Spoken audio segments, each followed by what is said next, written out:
세상에는 말을 함부로 하는 무례한 사람들이 참 많습니다. 그들은 충고와 조언을 가장한 상처 주는 말을 쏟아내고 자신들이 마치 국제 심판이라도 되는 양 마음대로 나를 평가하고 판단합니다. 대놓고 무시하고 조롱하며 험악한 말을 내뱉는 사람들도 적지 않죠.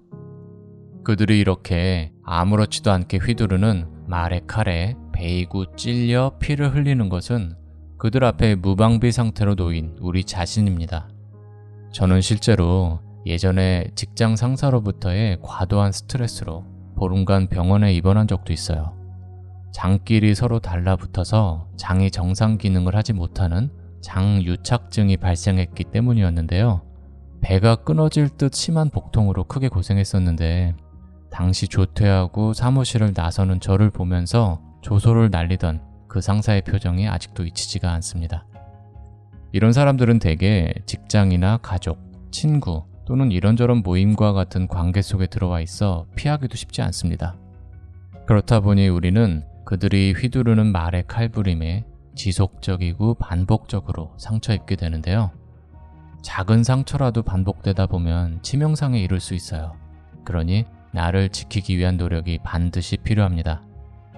오늘 영상에서는 이런 불편한 인간관계 스트레스 속에서 단단하게 나를 지키는 방법 6가지 중에서 먼저 3가지를 말씀드리려 합니다.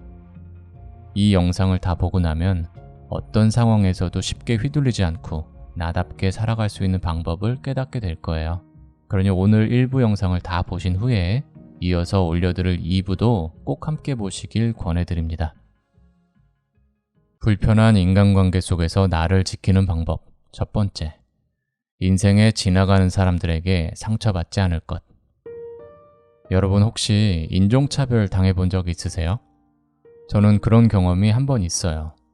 대학생 때 어학연수차 6개월 정도 호주에 머물 때였는데요. 인적이 드문 한산한 거리를 걸어가고 있었는데 차 타고 지나가던 백인들이 속도를 줄이고 창문을 열더니 느닷없이 F로 시작되는 욕설들을 마구 쏟아붓는 거예요. 그러고는 자기들끼리 좋다고 낄낄대면서 휙 지나가 버리는 거 있죠. 잠깐 사이에 느닷없이 벌어진 일에 너무 당황스럽고 화도 났지만 그런 백인 우월주의라는 편협한 세계관과 천박한 인성으로 살아가는 그들이 불쌍하기도 하여서 혀를 몇 번 끌끌 차고 나서는 더는 그 일에 대해 생각하지 않았습니다. 지나가던 개가 갑자기 나를 향해 짖으면 깜짝 놀라긴 해도 그게 마음의 상처가 되지는 않잖아요. 게다가 저는 어차피 곧 호주를 떠날 예정이었고 그러고 나면 그들을 제 평생 다시 마주칠 일도 없었죠. 제 인생에서 사소한 에피소드 한 줄에 불과할 아무 의미 없는 존재들에게 마음을 쓰기에는 제 마음이 너무 아깝습니다. 우리 주변에서 말의 칼부림으로 우리에게 상처를 주는 사람들 또한 호주에서의 그들과 크게 다르지 않습니다. 우리가 의미를 두지 않는 존재는 결국 우리 삶에서 사라지게 되기 때문이죠. 혹시 학창시절에 별로 좋아하지 않았던 친구와 지금도 계속 연락하고 지내시나요? 이전 직장에서 마음이 잘 안 맞았던 그 사람과 카톡이라도 한번 주고받으시나요? 사실 제법 가까웠던 사람들과도 시간이 흐르면서 점차 관계가 소원해지기도 하는데요. 애초에 관계가 좋지 않았던 사람들이야 말할 것도 없겠죠. 그들은 그저 우리 인생에서 지나가는 사람들일 뿐입니다. 김수현 작가님은 그에 져서 나는 나로 살기로 했다 해서 이렇게 말합니다. 우리 삶에서 곧 사라질 존재들에게 마음의 에너지를 쏟는 것은 감정의 낭비다. 인생에서 아무것도 아닌 존재들에게 더는 감정을 낭비하지 말자. 마음 졸여도 끙끙거려도 미워해도 그들은 어차피 인생에서 지나가는 사람들일 뿐이다. 그 회사를 그만두고 나니까 병원에 입원까지 하게 될 정도로 제게 큰 스트레스를 줬던 그 직장 상사는 제 삶에서 바로 삭제되더라고요. 돌이켜보면 제게 아무런 의미 없는 존재에게 마음 졸이며 고생했던 그 시간들이 그저 아까울 따름이에요. 지금 우리에게 마음의 상처를 입히고 있는 그 사람들은 어차피 우리 인생에서 지나가는 사람들일 뿐입니다. 잊지 마세요. 그런 존재들에게 내 소중한 마음을 쓰는 건 감정의 낭비라는 사실을요. 그리고 이런 마음가짐은 함부로 말하는 무례한 사람들로부터 나를 지키는 심리적 방벽이 되어줍니다. 마음이 무너지면 결국 몸에도 문제가 생깁니다. 나를 온전히 지켜내기 위해 반드시 이 심리적 방벽을 쌓길 바랍니다. 내 인생에서 곧 사라질 아무것도 아닌 존재들에게 더는 감정을 낭비하지 마세요. 불편한 인간관계 속에서 나를 지키는 방법 두 번째, 모든 이에게 이해받으려 애쓰지 않을 것. 혹시 나한테 이런 식으로 말하는 사람들 주변에 있지 않으신가요? 나는 당최 이해가 안 된다. 네가 무슨 생각인지 모르겠어. 나를 걱정해서 하는 말인지 그냥 나를 무시하고 타박하는 것인지 모호하여서 우물쭈물하는 사이에 괜시리 주눅들고 위축되며 마음에는 상처가 남게 됩니다. 그런데 조금만 떨어져서 생각해보면 이게 정말 이상한 상황이란 걸 알 수 있어요. 내 삶이 그들의 이해와 승인을 필요로 하는 것은 아니잖아요. 지극히 편협한 자신들의 기준에 맞지 않다는 이유로 내게 던지는 이런 걱정을 빙자한 무시와 타박을 내가 받아줄 이유는 없습니다. 나는 나로 살기로 했다 해서 김수현 작가님은 이렇게 말합니다. 누군가 2차 방정식을 이해하지 못한다면 문제는 2차 방정식이 아닌 그 사람의 이해력 부족에 있듯이 누군가 우리를 이해하지 못한다면 그건 역시 우리의 문제가 아니라 상대의 이해력 문제일지도 모른다. 우리는 편협한 이들에게 이해받으려 사는 게 아니며 당신의 삶은 당신의 것이다. 상대의 마음을 교묘하게 조종하는 데 능한 사람들은 몇 마디 말로도 상대방의 생각이 자신이 원하는 방향으로 흐르도록 유도할 수 있습니다. 그들은 특정 사안에 대해 일정한 틀 안에서만 생각하게끔 프레임을 씌우는데 아주 노련하지요. 집 안에서 밖을 내다볼 때 동그란 창을 통해 보면 세상이 동그랗게 보이고 네모난 창으로 보면 세상이 네모나게 보이는 것처럼 그들이 일단 내게 프레임을 씌우면 그들이 유도하는 방향으로 바라보고 생각할 수밖에 없게 됩니다. 나는 당최 이해가 안 된다. 네가 무슨 생각인지 모르겠어. 이런 말을 듣게 되면 반사적으로 그 사람의 이해를 구하기 위한 해명을 하게 되는데요. 그건 이미 프레임이 씌워졌기 때문입니다.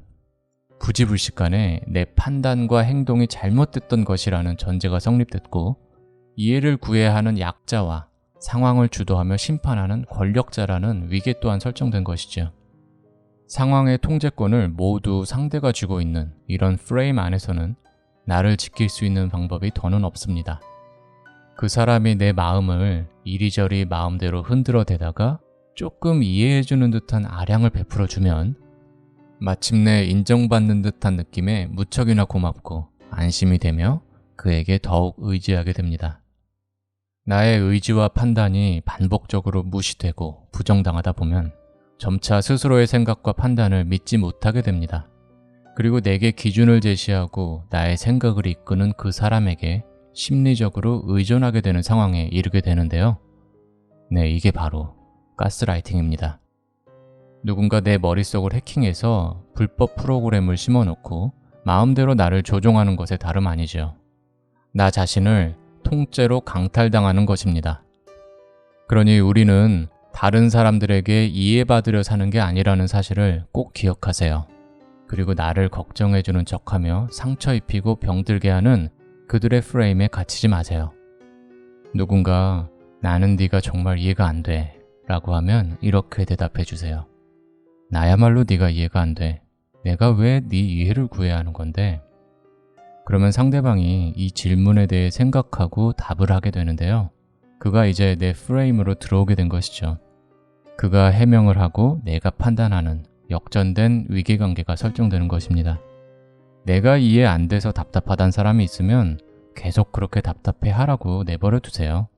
답답한 건 본인 사정이고 그가 알아서 해결하면 될 일입니다.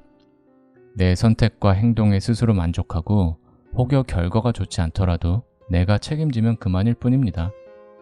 내 삶은 누군가의 이해를 필요로 하지 않는다는 것 잊지 마세요. 무엇보다 나를 진심으로 위하고 걱정하는 사람은 머리로 이해하는 게 아니라 마음으로 공감합니다. 나를 걱정하는 척 상처 주는 이들에게 더는 휘둘리지 마세요. 불편한 인간관계 속에서 나를 지키는 방법 세 번째. 미움받지 않기 위해 좋은 사람이 되지는 말 것. 다음 중 해당 사항이 있는지 한번 체크해 보세요. 늘 친절하려고 애쓴다.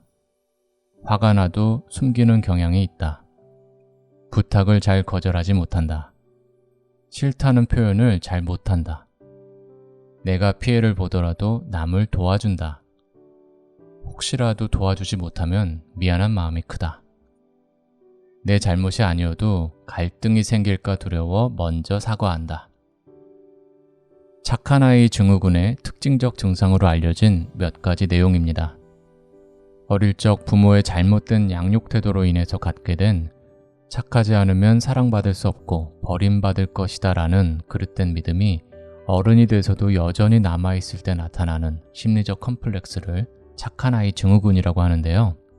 이는 상대에게 미움받지 않고 착한 사람으로 남기 위해서 자신의 욕구와 소망을 억압하고 불편한 감정을 드러내지 않는 자기 주장 결핍 상태로 나타납니다. 이런 착한 아이 증후군까지는 아니더라도 우리는 더러 그와 유사한 모습을 보일 때가 있는데요. 내게 무리한 요구를 하고 무례한 말들을 서슴지 않더라도 애써 불편한 마음을 드러내지 않으려 하는 경우가 있습니다. 나만 참으면 갈등도 없을 것이고 혹여라도 상대에게 미움을 살 일 또한 없을 거라는 생각 때문이죠. 그런데 기대와는 달리 상대는 나를 착하고 좋은 사람이 아니라 함부로 대해도 되는 호구로 여기게 됩니다. 그리고 이렇게 설정된 관계는 시간이 지날수록 점차 강화되며 고착화됩니다. 그저 미움받지 않기 위해 불편한 마음을 억눌렀던 것이 자칫 신체적, 금전적 피해로까지 발전될 수 있으니 반드시 주의해야 합니다. 김수현 작가님은 책에서 이렇게 말합니다. 나를 함부로 평가하는 이에게 좋은 사람이 되려 애쓰는 건 자신에 대한 정당방위 기능마저 상실한 것뿐이다. 누군가 나를 싫어한다 해도 그 사실이 나의 삶을 훼손하는 것은 아니다. 타인에게 상처 주지 않는 것은 중요한 미덕이지만 스스로를 지켜내는 건 스스로에 대한 책임이자 권리이다.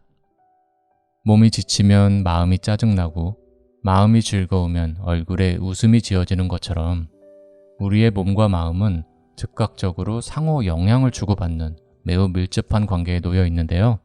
그렇기에 불편한 마음이 겉으로 드러나지 않도록 강제로 억누르는 것은 자연스러운 흐름을 막는 일이어서 큰 스트레스로 쌓이게 됩니다. 그럼에도 불구하고 내가 아끼는 소중한 사람들이어서 그들이 상처 입을까봐 내 마음이 다소 불편하더라도 기꺼이 감내하는 것은 관용이고 배려이며 미덕입니다. 하지만 그저 갈등을 회피하고 미움받지 않기 위해 불편한 마음을 억누르는 것은 자학이고 스스로를 지켜야 하는 책임과 의무를 방기하는 행위일 뿐입니다. 내 마음이 최우선입니다. 내 마음이 불편하면 불편하다고, 괜찮지 않으면 안 괜찮다고 말하세요. 이는 내 마음의 국경을 뚜렷이 세우고 상대방에게 명확히 인지시키는 일입니다. 여기까지는 마음껏 들어와도 좋지만 이 국경을 함부로 침범하면 응전하겠다는 사실을 알려주는 것입니다. 내가 발급한 비자를 지니고 있는 사람만 내 마음의 국경 안으로 들이겠다는 의지입니다. 내가 그어놓은 선이 뚜렷해야 상대방도 그 선을 넘지 않을 수 있습니다. 혹시 선을 넘었을 경우에는 바로 잘못을 인지하고 사과할 수도 있는 것이고요. 애초에 선이란 게 없으면 어디까지 들어가도 좋은지 가늠할 수 없습니다. 그러니 마음이 괜찮지 않을 땐 반드시 괜찮지 않다고 말하세요. 그래도 괜찮습니다. 그렇게 해야만 하고요. 혹시라도 그에 대해 상대가 마뜩치 않아 한다면 그건 그 사람이 잘못된 것입니다. 자, 지금까지 불편한 인간관계 속에서 나를 지키는 방법들을 살펴봤는데요. 오늘은 그 6가지 방법 중에서 3가지만 먼저 말씀드렸어요. 인생에 지나가는 사람들에게 상처받지 않을 것, 모든 이에게 이해받으려 애쓰지 않을 것, 미움받지 않기 위해 좋은 사람이 되지는 말 것. 이렇게 3가지였습니다. 어떤 상황에서도 내 마음이 최우선이라는 것을 꼭 기억하세요. 내 마음이 무너지면 건강도 무너지고 결국 모든 것을 잃게 됩니다. 그러니 오늘 말씀드렸던 내용을 꼭 마음에 담아두시길 바랍니다.